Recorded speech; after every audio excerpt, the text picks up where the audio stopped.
The person she hated most was the last person she expected to see standing at the top of the mansion staircase.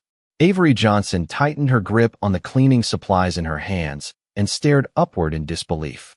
For a second, she wondered if exhaustion was playing tricks on her mind. Then the man stepped into the light, and every memory she had spent years trying to forget came rushing back. Luca Moretti, the same arrogant boy who had made her childhood miserable. The same boy who always seemed to appear whenever something embarrassing happened at school. The same boy she promised herself she would never forgive. Avery stood frozen in the entrance hall of the Moretti estate. She had only accepted the housekeeping position because the pay was twice what other employers offered. Her younger sister's college tuition was due in less than 2 months, and Avery needed every dollar she could earn. Nobody had bothered to mention who owned the estate. If they had, she would have turned the job down immediately. Above her, Luca looked equally surprised. The powerful mafia boss known throughout New York seemed momentarily speechless. Then his expression settled into something calm and unreadable. Avery. Hearing her name in his voice after all these years felt strangely unsettling. Luca. The house manager glanced nervously between them. You two know each other? Neither answered. The silence said enough. Avery remembered every reason she disliked him. She remembered being 12 years old and finding her science project destroyed the morning of a school competition. She remembered rumors spreading through the hallways that left her humiliated for weeks. She remembered every argument, every insult, every moment she believed Luca enjoyed making her life harder. Meanwhile, Luca simply stood there watching her. Older now, taller, dressed in an expensive black suit. Yet somehow his eyes looked exactly the same. You are working here? He finally asked. Avery forced herself to remain professional. Apparently, the house manager cleared his throat. Mr. Moretti, should I assign someone else to the West Wing? Luca's gaze never left Avery. No. The answer came. Immediately. She stays. Avery frowned. The words irritated her more than they should have. She did not need his permission to exist in the same building. Yet before she could respond, Luca turned and disappeared down the hallway without another word. The rest of the day felt unusually long. Every room she cleaned carried reminders of him. Family photographs, business magazines, awards, news articles. The entire mansion seemed built around his presence. By evening, Avery was more frustrated than ever. Then something strange happened. While leaving the staff entrance, she noticed 2 employees staring at their phones. The moment they saw her, they stopped talking. One of them smiled awkwardly. You should probably see this. Avery frowned and accepted the phone. A video was playing. The footage showed her entering the mansion earlier that morning. Nothing unusual, except the camera angle made it appear as though Luca had been waiting specifically for her arrival. Thousands of comments had already appeared beneath the clip. Most repeated the same rumor. The mafia boss finally brought his secret woman home. Avery stared at the screen in disbelief. Then she looked up toward the illuminated windows of the estate. Because somehow, on her very first day, her worst childhood enemy had already become her biggest problem again. Avery spent the entire evening trying to ignore the rumors. Unfortunately, the internet had other plans. By the time she returned to her small apartment, the video had spread far beyond the mansion gates. Social media accounts reposted it. Gossip blogs analyzed it. Comment sections filled with theories from strangers who suddenly believed they knew everything about her life. According to thousands of people online, she was secretly involved with Luca Moretti. Some claimed she had been living in the mansion for months. Others insisted she was engaged. One account even suggested she was responsible for influencing major business decisions. Avery stared at her phone in disbelief. She had spent the entire day scrubbing floors and organizing guest rooms. Yet somehow the internet had transformed her into a mysterious public figure overnight. The next morning she arrived at the estate determined to ignore everything. That plan lasted approximately 20 minutes. The moment she entered the staff dining room, conversation stopped. Several employees glanced at her before quickly looking away. One younger maid smiled apologetically. People are talking. Avery sighed. I noticed. Unfortunately, the rumors did not stop with the staff. Reporters began gathering outside the estate gates. Delivery drivers asked questions. Even her younger sister called during lunch. Please tell me you are not secretly dating a billionaire. Avery nearly choked on her coffee. Absolutely not. Her sister laughed. That sounds exactly like something someone secretly dating a billionaire would say. By late afternoon, Avery's patience had disappeared completely. She marched directly toward Luca's office, determined to demand a solution. The massive wooden doors stood open. Luca sat behind a desk reviewing documents while sunlight streamed through the windows behind him. He looked up the moment she entered. "You seem upset." Avery stared at him. "Upset?" She crossed her arms. "People think I am your girlfriend." Luca remained silent for a moment. Then he said something even more irritating. "Technically, they think you are more important than that." Avery blinked. "That is your response?" A faint smile appeared on his face. "I did not create the rumor." She stepped closer. "But you can stop it." Luca leaned back in his chair. "Actually, I cannot." The answer caught her off guard. "What do you mean?" Luca opened a folder and slid several printed articles across the desk. Avery looked down. Most focused on a major business negotiation scheduled for the following month. Several competitors were already using the rumor to distract public attention from the deal itself. "The story has become bigger than either of us," Luca explained. "Denying it publicly would only make it worse." Avery hated that he was probably right. She looked through the articles again. Every headline seemed more ridiculous than the last. Finally, she dropped them back onto the desk. "I cannot believe this is happening." Luca studied her carefully. Then his expression softened slightly. "Neither can I." The honesty surprised her. For the first time since arriving at the estate, he looked less like the untouchable mafia boss from newspaper headlines and more like the stubborn boy she remembered from childhood. Before she could respond, a notification appeared on her phone. Avery glanced at the screen and froze. Someone had posted a second video. This one showed Luca stopping a car door for her earlier that morning. The caption beneath it had already gone viral. "The mafia boss cannot stop looking at her." Avery wanted nothing more than for the rumors to disappear. Instead, they grew larger every day. By the end of the week, reporters had practically moved into the street outside the estate gates. Entertainment websites published daily updates about her. Social media users analyzed every photograph, every expression, and every moment she appeared near Luca. The situation would have been ridiculous if it were not so exhausting. Unfortunately, something even stranger began happening. Problems in Avery's life started disappearing. At first, she thought it was coincidence. Her landlord suddenly agreed to delay a rent increase he had been insisting on for months. A repair bill on her sister's car was mysteriously reduced by half after an anonymous payment appeared. Then her younger sister called one evening, sounding happier than Avery had heard in years. "You are not going to believe this," she said excitedly. "Someone funded the rest of my tuition." Avery sat upright. "What?" The financial aid office said an anonymous donor covered everything. Avery immediately thought of Luca. Yet when she confronted him the next morning, he seemed genuinely confused. "I did not pay your sister's tuition." She narrowed her eyes. "You expect me to believe that?" Luca simply returned to reading the document in front of him. "Believe whatever you want." The answer irritated her because it sounded honest. Over the next several days, similar things continued happening. A medical bill for her mother was reduced. A community center where she volunteered received a donation large enough to remain open for another year.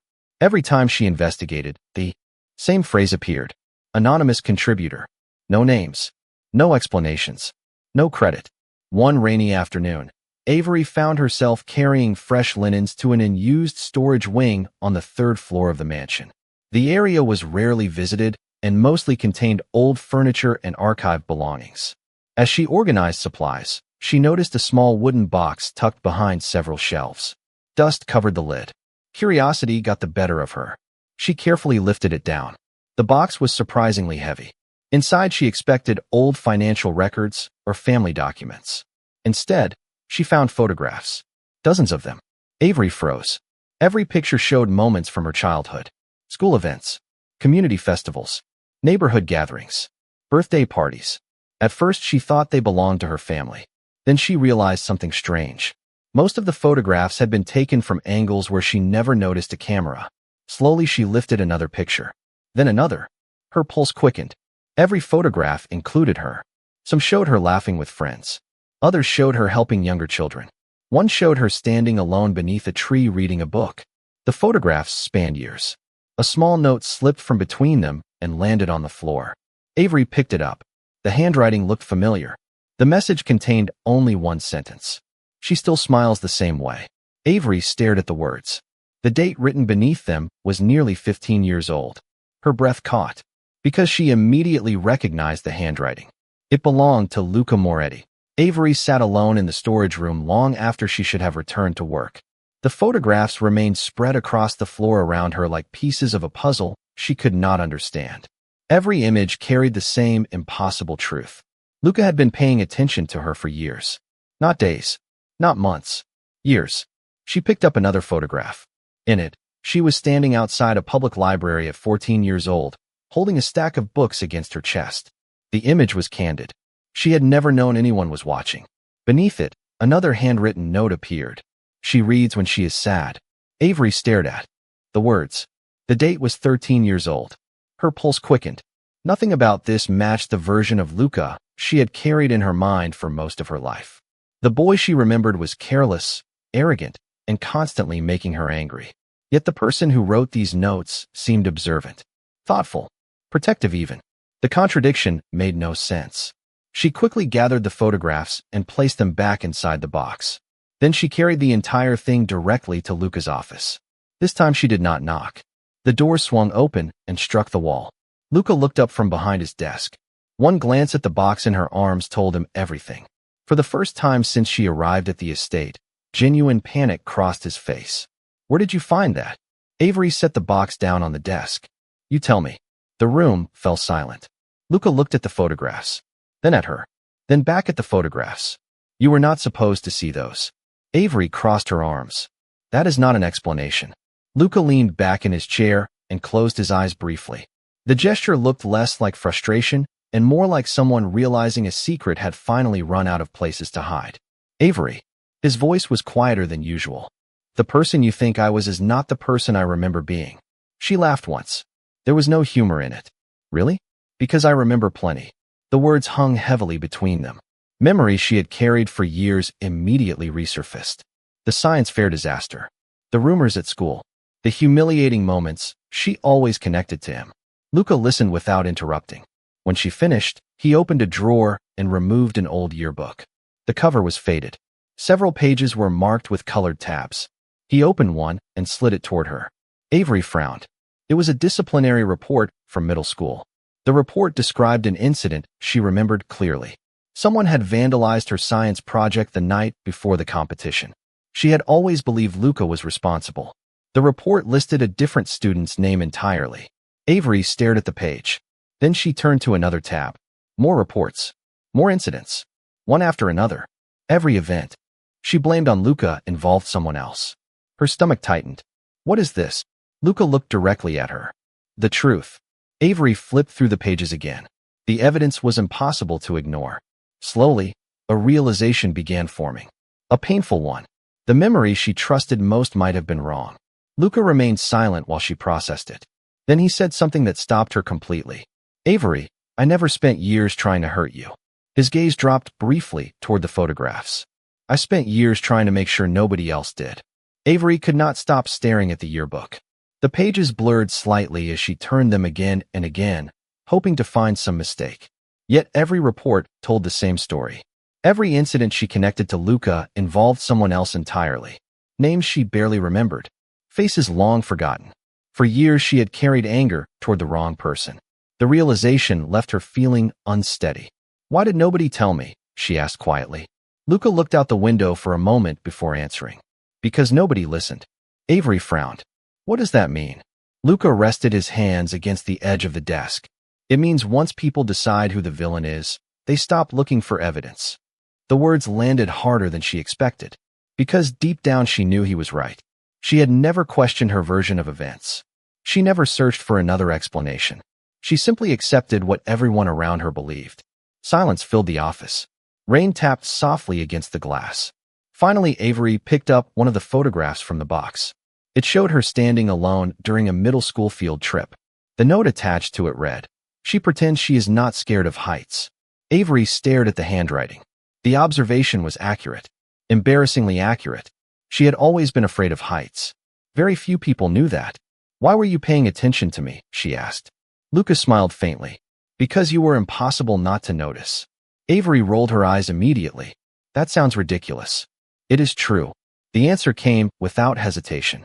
For the first time, there was no sarcasm in his voice. No teasing.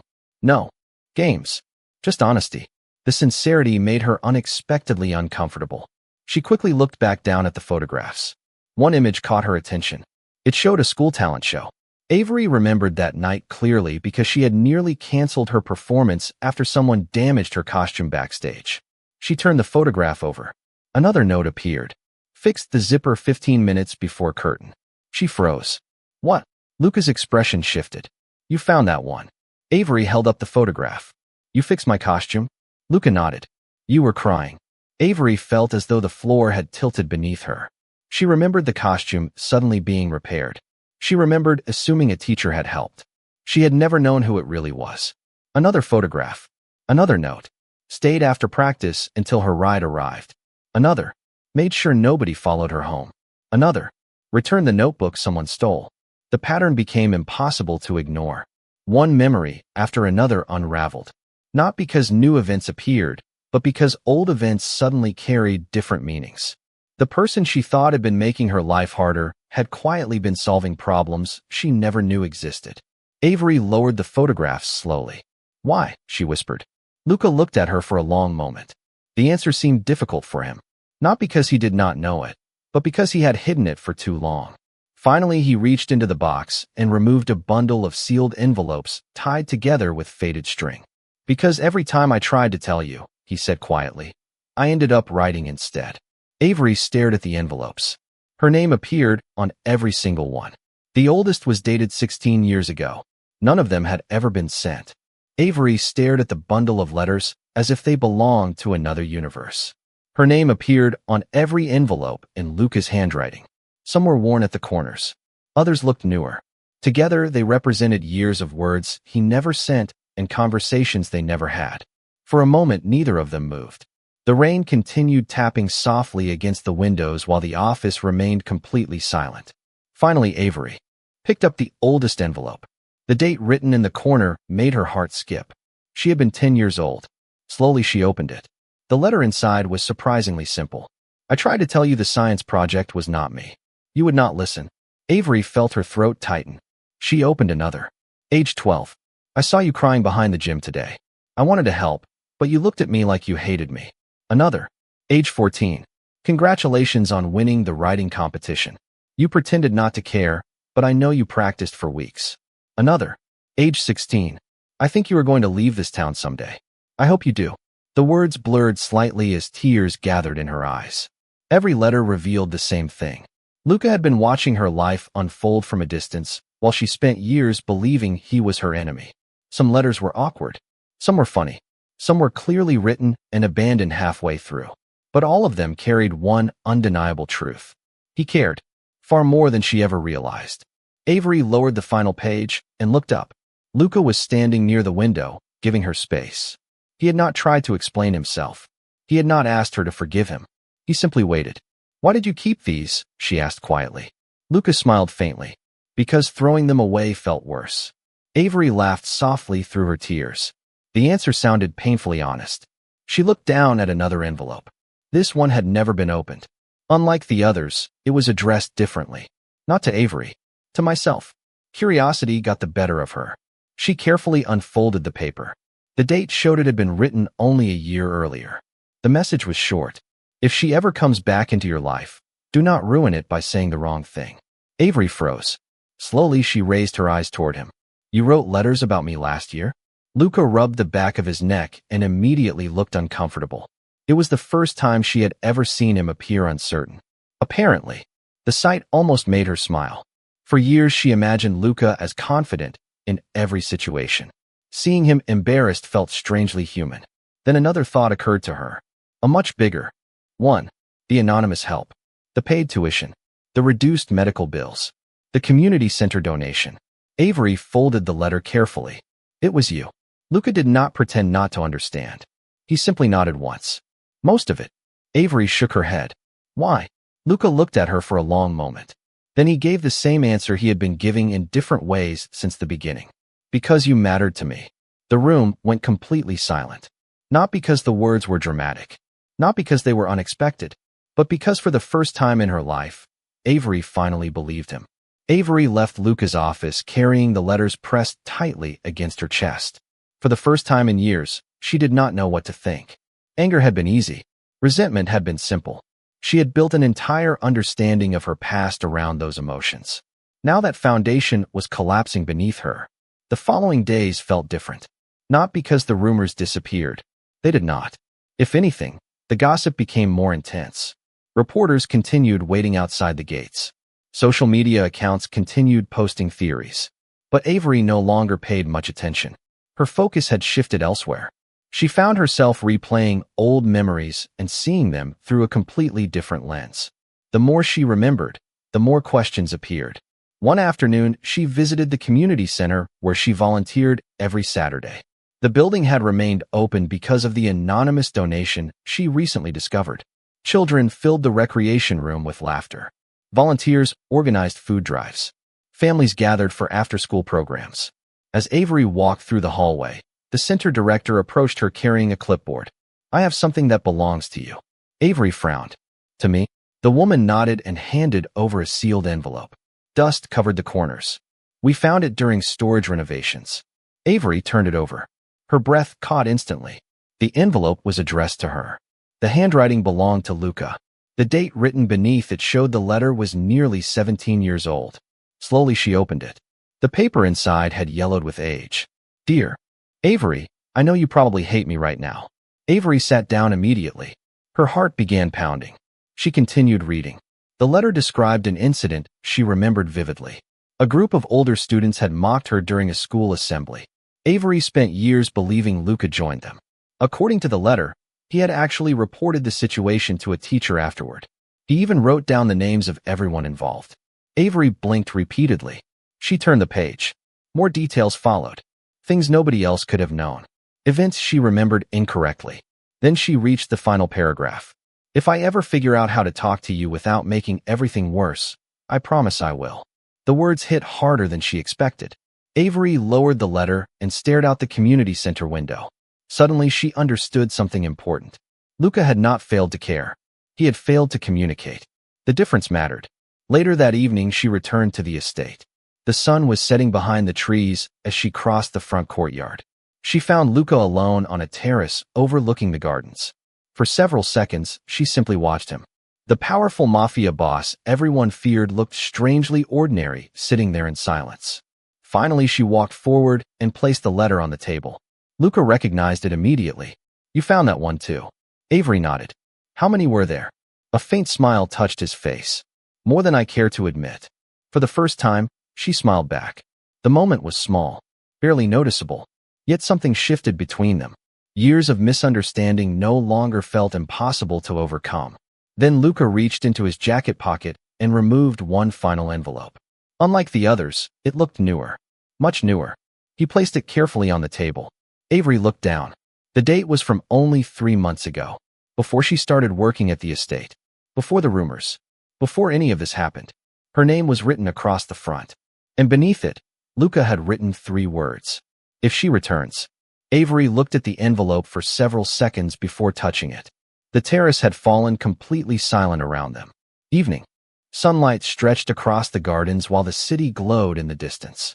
Somehow the simple words written across the front carried more weight than any rumor, photograph, or forgotten memory she had discovered. "If she returns." Slowly she opened the envelope. The paper inside was newer than the others. The ink remained dark and clear. It had been written only a few months earlier. Avery began reading. "If you are reading this, then you came back. Not because you had to. Not because anyone asked you to. Because you chose to." Avery swallowed hard. The letter continued. Luca described seeing her name on a job application submitted to the estate months before she arrived. He admitted that he almost rejected it immediately. Not because he did not want to see her, but because he was afraid of what would happen if he did. Years had passed since they last crossed paths. He assumed she still hated him. He assumed she always would. Yet despite that fear, he could not bring himself to throw the application away. Avery lowered the page briefly. Her heart was beating faster now. She continued reading. "I told myself that if you came here, I would finally explain everything. Then you walked through the front door, Looked at me exactly the way you did when we were kids, and I forgot every speech I had rehearsed. Avery laughed softly despite the tears gathering in her eyes. The image felt painfully believable. Luca had always seemed composed around everyone else. Yet every letter revealed a version of him she had never known. A version who worried, hesitated, and cared far more than he admitted. She reached the final page. The last paragraph was shorter than the others. Simpler. If the rumors disappear tomorrow, if the reporters leave, and if you decide you never want to see me again, I will understand. But if there is even a small chance you see me differently now, then I hope you stay long enough for us to start over. Avery lowered the letter. For several moments, she could not speak. The garden lights flickered on as evening settled around them. Luca remained exactly where he was, giving her the same freedom he had given her from the beginning. No pressure, no expectations, just honesty. You wrote this before I came here? She asked quietly. Luca nodded. 3 months before. Avery folded the letter carefully. Everything suddenly looked different. The rumors that once felt like a disaster had forced them into the same place. The misunderstandings she carried for years had finally unraveled. The person she spent most of her life blaming had turned out to be the person protecting her all along. Then her phone vibrated. Avery glanced down at the screen. A news alert appeared. The rumors were over. A major story unrelated to the estate had completely replaced every headline involving her and Luca. Social media had already moved on. The distraction was gone. The excuse was gone. The reason for her staying no longer existed. Slowly she looked back at Luca. He saw the notification and immediately understood. A faint smile appeared on his face. You are free now. The words were gentle, honest, and somehow they hurt far more than she expected. Avery stood on the terrace holding her phone while the evening wind moved softly through the gardens below. You are free now. The words echoed inside her long after Luca said them. For years she believed freedom meant escaping him, escaping the memories, escaping the resentment. Yet standing there, she realized something unexpected. The person she wanted to leave behind no longer existed. The arrogant villain from her childhood had been replaced by a truth she never saw coming. Luca remained silent beside her. He did not ask her to stay. He did not remind her of the letters, the photographs, or the years he spent protecting her without recognition. He simply respected her choice. Somehow that made the decision even harder. The next morning, Avery packed her belongings. Not because she had made a final decision, but because she needed to know whether leaving still felt right. The small suitcase sat beside the door of her room while sunlight filled the space. For a long time she simply stared at it. Then she picked it up and walked downstairs. The estate felt strangely quiet. Staff members smiled politely as she passed. Several wished her luck. Nobody tried to stop her. When Avery reached the front entrance, she found Luca standing near the courtyard fountain, almost as though he had expected this moment. Their eyes met. Neither spoke immediately. Finally, Luca nodded toward the gate. Your car is waiting. Avery looked beyond him. The gate stood open. The path to the outside world was completely clear. No rumors remained. No obligations remained. Nothing was holding her there anymore. Yet as she looked at the open gate, she found herself thinking about all the things she would leave behind. The community center, the anonymous acts of kindness, the letters, the photographs, the boy who spent years trying to help her while she misunderstood everything. Most of all, she thought about the man standing in front of her now. You know, she said quietly, for someone who spent years writing letters, you really do not talk very much. A faint smile appeared on Luca's face. I am working on it. Avery laughed softly. Then she set the suitcase down. Luca noticed immediately. So did she. The simple gesture seemed to change the air between them. I spent most of my life believing I knew who you were, Avery said. I was wrong. Luca remained silent. She took a step closer. And I think I have spent the last few weeks figuring out who you really are. For the first time, uncertainty appeared in his eyes. Not fear. Hope. The kind people rarely admit to having. Avery reached into her bag and removed the newest letter, the one written before she returned. She placed it into his hands. You asked me to stay long enough for us to start over. Luca looked at the envelope, then back at her. Avery smiled. I think we should. Silence settled over the courtyard. Warm, peaceful, certain. The open gate remained exactly where it was. Nobody closed it. Nobody locked it. Because the choice mattered. It always had. Luca looked at her for a long moment before smiling in a way she had never seen before. Not as the feared mafia boss. Not as the misunderstood boy from her childhood. Just as himself. And for the first time, Avery stayed not because of rumors, misunderstandings, or unfinished stories. She stayed because she finally understood the truth. Sometimes the person you spend years trying to escape is the person who spent years making sure you never faced the world alone.